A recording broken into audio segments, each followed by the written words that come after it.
Good morning, and welcome to our adult Sunday school class here at Calvary Baptist Church. Thank you for tuning in.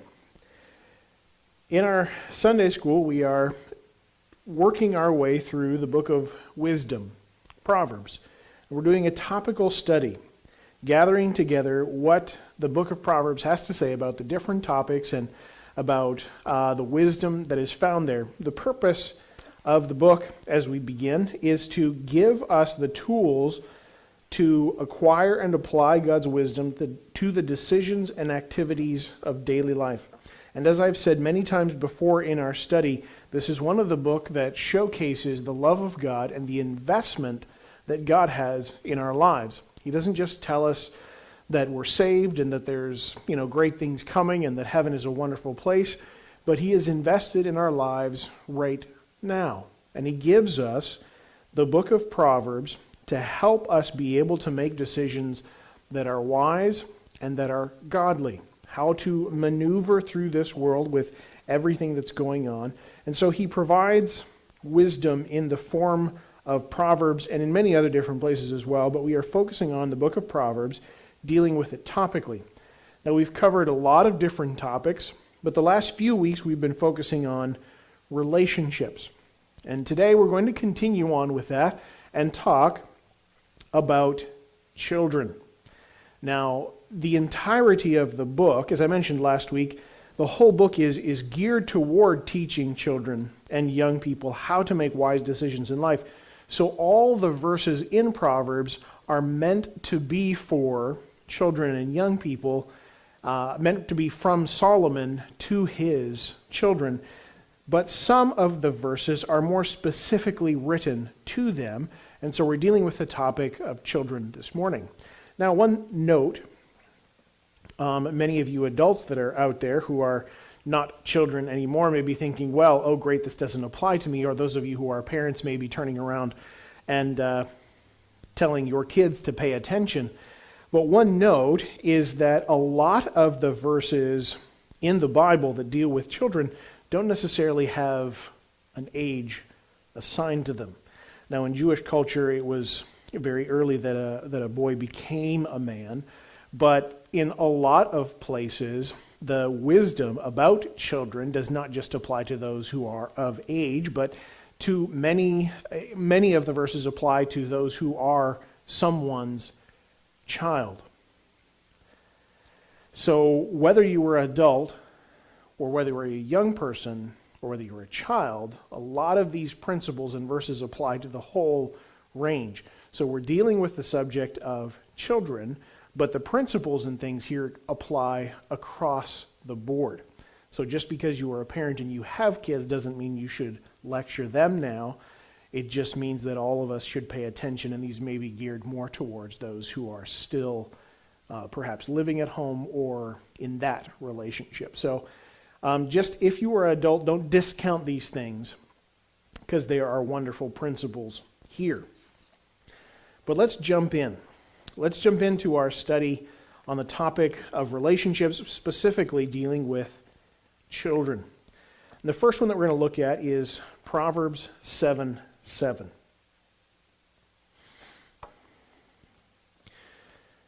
Now, as I said, most of the book of Proverbs is written by a father who wants to teach his son, teach his children wisdom. So the whole book applies, but these specifically are more targeted towards children and young people.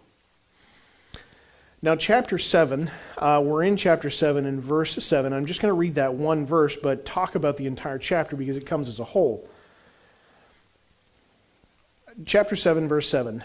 And I beheld among the simple ones, I discerned among the youths a young man void of understanding. He is describing a scene that he can see from his window, and he watches a young man. And a large portion of chapter 7 is written to warn a young man about immorality and about specifically a harlot. And the section begins by describing a young man who is innocently walking where he shouldn't be. Let's continue reading. Beheld among the simple ones, I discerned among the youths a man void of understanding, passing through the street near her corner, and he went the way to her house. So he still has not done anything wrong. He's just innocently walking. But the young man is walking where he shouldn't be walking. And then he begins to harmlessly flirt with someone he shouldn't. And behold, there met him a woman, and with the attire of an harlot and subtle of heart. She is loud and stubborn, her feet abide not in her own house. Now is she without, now in the streets, and lieth in wait at every corner. So there are a lot of opportunities for him to get caught up in immorality. So she caught him and kissed him, and with an impudent face said unto him, I have peace offerings with me this day, have I paid my vows. Therefore came I forth to meet thee, diligently to seek thy face, and I have found thee. And it goes on to describe, but this young man innocently walking where he shouldn't be walking, then harmlessly flirting with someone he shouldn't be, and he is then lured into sin. And the end of that sin, in verse 21, with her much fair speech she caused him to yield. With the flattering of her lips she forced him. He goeth after her straightway as an ox goeth to the slaughter, or as a fool to the correction of the stocks, till a dart strike through his liver, as a bird hasteth to the snare, and knoweth not that it is for his life. So the chapter is a caution, is a warning to a young man, to his young son, about immorality. And it starts off innocently, with him walking where he shouldn't be walking. He knows he shouldn't walk there, but he's just going to walk by her house.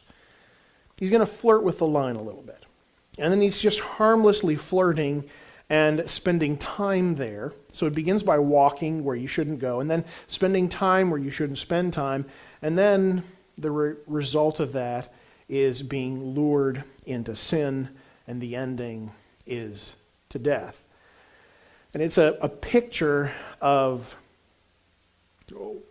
well, a very clear picture of what happens to a young man who is flirting with or who tries to get close to the line. He didn't maybe start out the day thinking, oh, I want to,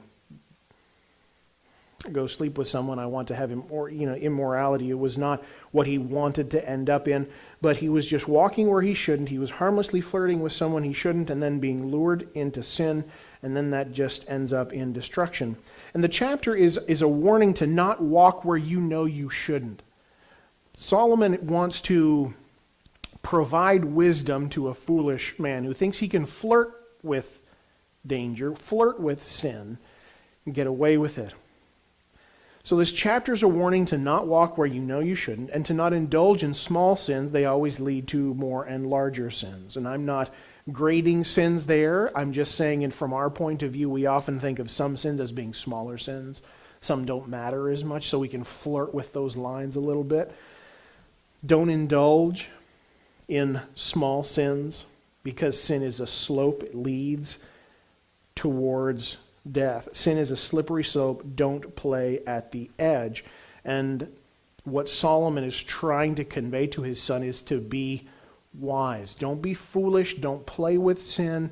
Stay away from that. So, listen to your parents. In not every case are they going to be perfectly wise, but it is an investment in your life and in your development and in your growth to listen to the wisdom that your parents give to you.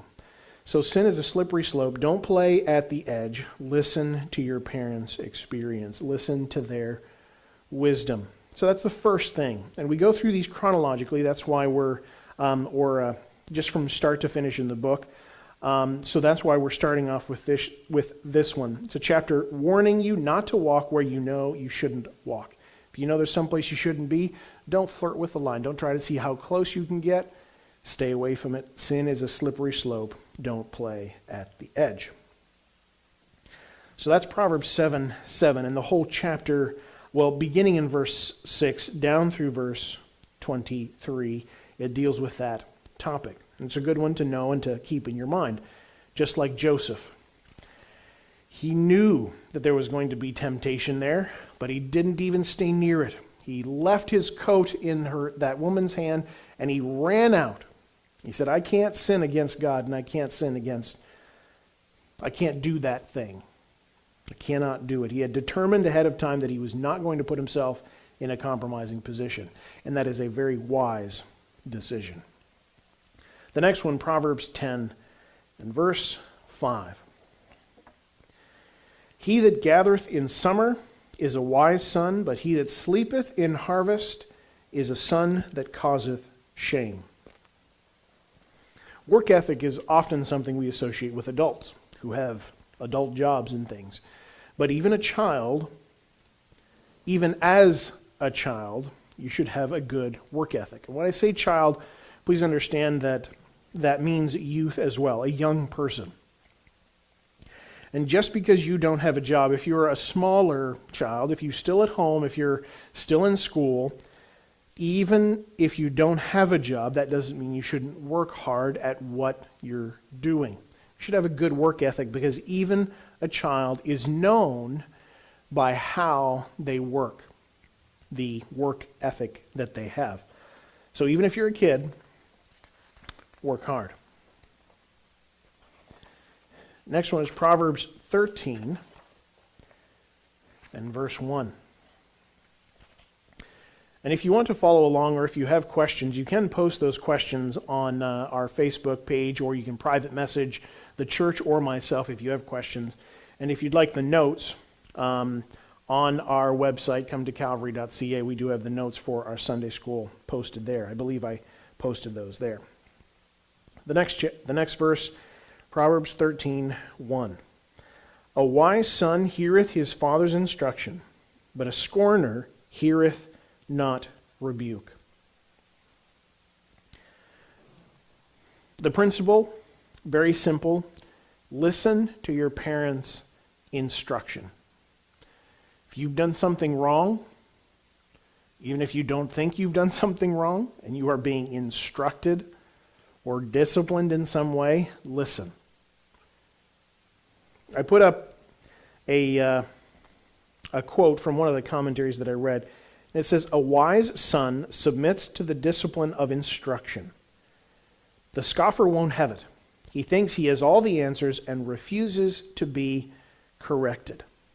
If you are being instructed, as it says, if you are being talked to because you have done something wrong, a wise son or daughter listens to that instruction. It is a sign of wisdom to be able to listen to instruction.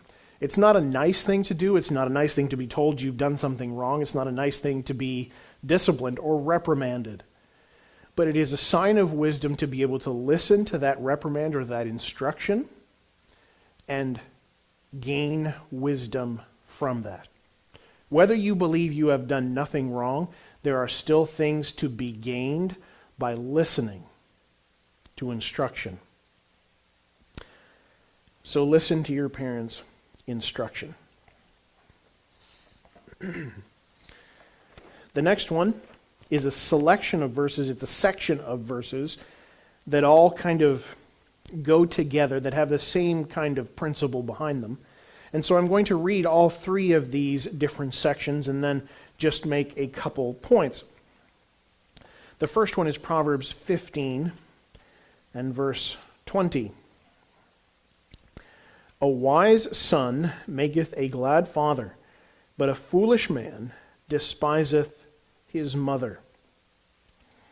The principle that we're going to see in all three is that as children, we have an opportunity to invest in our parents' well-being by how we act. And that applies across the board, whether you're at home, out of home, whatever situation you're in. If you have parents, you have an opportunity to invest in their well-being by how you act. Proverbs 17:25. A foolish son is a grief to his father, and bitterness to her that bare him. And then the final one, Proverbs 23, verses 24 and 25.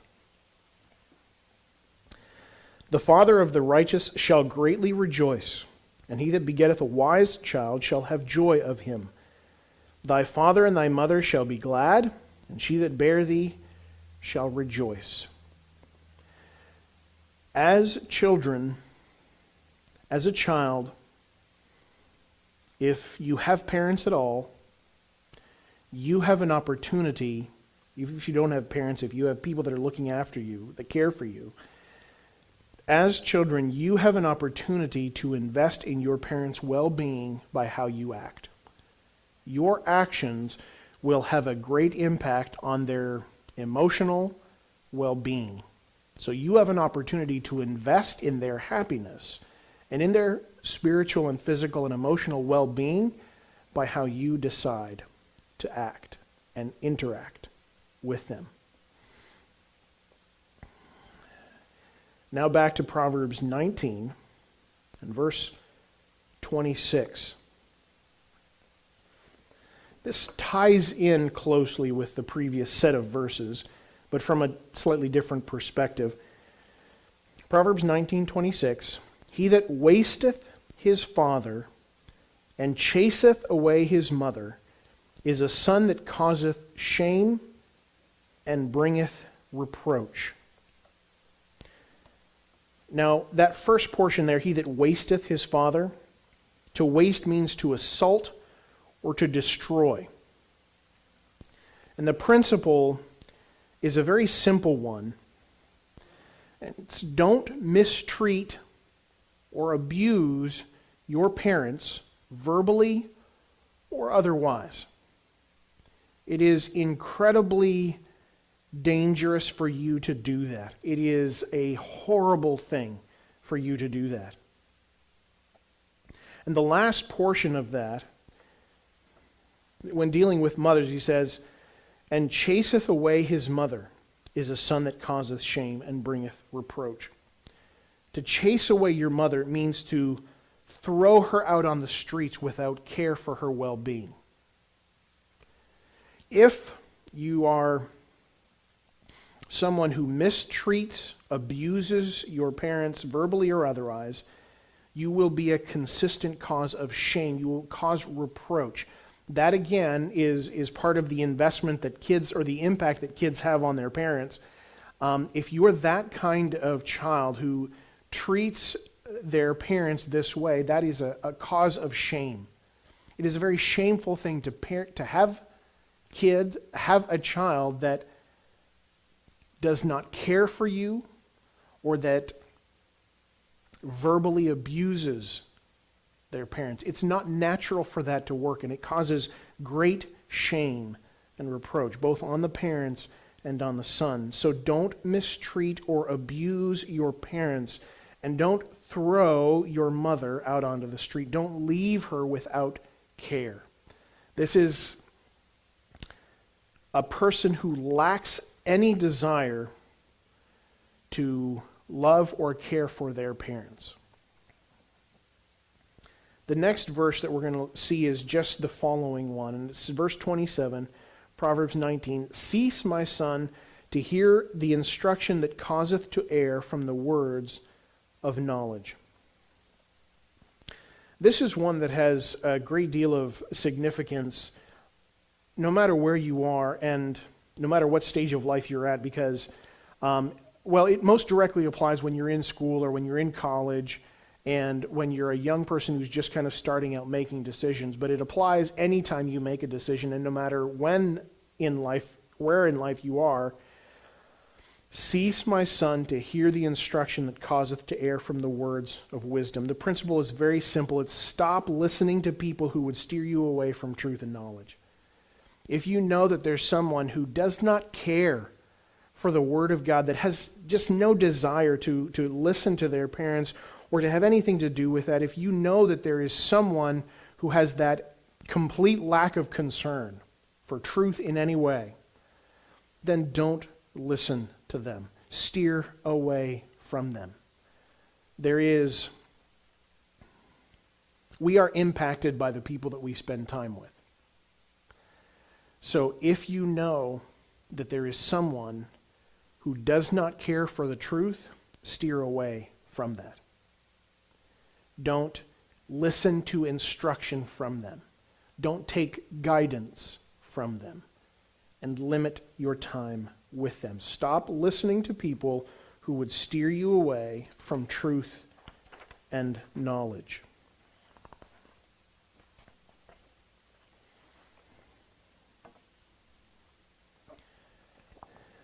Then Proverbs 20, verse 11. Even a child is known by his doings, whether his work be pure and whether it be right. It doesn't matter how young you are, people know your reputation and your work ethic. So if you're 5, if you're 15, 25, 45, 75, you are known by your reputation and your work ethic. It has an impact on your reputation, how you work, and whether you are doing things, whether his work, it says, be pure, and whether it be right. The word for pure, the commentary says in my Bible, is used for being ritually clean and suitable for temple worship. This rhetorical question makes the point that no human being is perfect, and no human effort can remove sin. Only God can forgive sin and cleanse a person. Sorry, that's the wrong one there. Just that first portion there. The word pure is used for being ceremonially clean. And we are known by the product that we work on and by our work ethic, whether that is good or bad. So again, it's the whole gamut of life. You are known by your work ethic. Your reputation is impacted by your work. So again, whether you're 5 or 75, you are known, your reputation is impacted by your work ethic and by the quality of your work. We're not going to be perfect, but the quality of our work has an impact on your reputation, no matter what age you have, no matter what age you are. Verse 20. This is a very serious one here. Whoso curseth his father or his mother, his lamp shall be put out in obscure darkness. I want to read what one commentary says about that. It says, to curse is literally to declare inconsequential or to treat with contempt. And one's lamp going out is metaphorical for untimely death.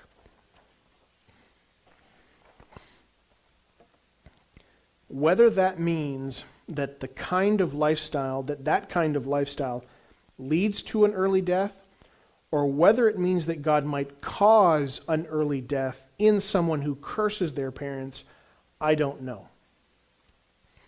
But in Israel at this time, cursing your parents was a capital offense. Thankfully, we don't live under the law. But the seriousness of what he is saying here should kind of sink into our minds, to our hearts.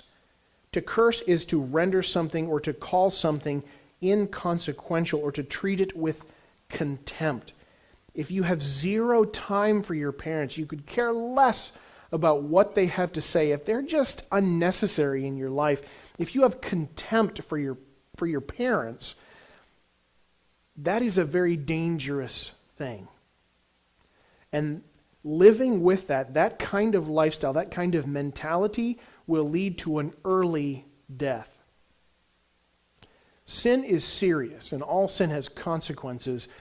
And God seems to be drawing out the point that this kind of sin carries significant consequence. If you treat your parents with contempt, if you have no time for them and think that they're absolutely useless, that is a very dangerous place to be. Our attitude matters. Whoso curseth his father or his mother, his lamp shall be put out in obscure darkness. Proverbs 22:15 as we continue on this morning. Proverbs 22:15. Foolishness is bound in the heart of a child, but the rod of correction shall drive it far from him. And there's another verse that I want to read tied in with that, and that's Proverbs 23:13 and 14. Withhold not correction from the child, for if thou beatest him with the rod, he shall not die. Thou shalt beat him with the rod, and shall deliver his soul from hell. One of the things, we dealt with this verse last week, but I want to deal with this from a different perspective, because the principle here for children is that it is natural for a young person to be mischievous and self-willed. It is part of your sin nature to have that inside of you. But it is sinful and it needs to be dealt with. Now, that's not just something for parents, but as a child, you need to understand that there is a propensity, there is a natural sinful part of you that wants to be self-willed, that wants to be, and it's not just mischievous as in, ha ha ha, he did something, mischievous. This is a self-willed rebellion that just drives. It is natural for a young person to have that, meaning it is part of our sinful nature, and it is in our hearts to have this kind of self-willed nature. And you have an opportunity, as a child, you need to understand that, and you need to work against that. Meaning, if you just react out, if you just act out, it will naturally come out as self-willed, because that is part of the sinful nature that you have growing up. As a child, this is what you will naturally tend towards if you don't listen and obey God. So it's very natural for that to come out, and that's why we have to work on that. Proverbs 27 and verse 11 now. My son, be wise, and make my heart glad, that I may answer him that reproacheth me. There are several verses that point out the impact that parents can have on their children, but also that children have on their parents. Often, there's a lot of people that view children as kind of too young to make decisions on their own. But the book of Proverbs and the Bible as a whole understands that as a child, whether you are very young or whether you're a teenager or otherwise, you have a tremendous amount of impact on your life. Obviously, we know that. But a lot of times we kind of remove responsibility for a child and just say, oh, they're just kids. But you are responsible for your actions. Again, whether you're 5 or 75, you're responsible for your actions. And you will be held accountable for how you interact and how you conduct yourself. Your work ethic, it matters in your reputation. How you interact with your parents matters. Your parents, their public reputation will be impacted by you. Your parents might be publicly criticized if you are unwise and disobedient. My son, be wise and make my heart glad, that I may answer him that reproacheth me. You have an opportunity as a young person, child or teen or whatever, as a young person, to have a tremendous impact on the reputation of your parents, positive and negative. And you have responsibility for your actions. Now, your parents also have a responsibility to you, but you have to understand that there is responsibility on your shoulders as well. You are responsible for your actions. So the Bible gives us these kinds of directions. As Solomon does to his son, remember, there's consequences to your actions, and you have a tremendous opportunity to impact your parents, their health, their well-being, and their reputation. So there is some responsibility on your shoulders as well.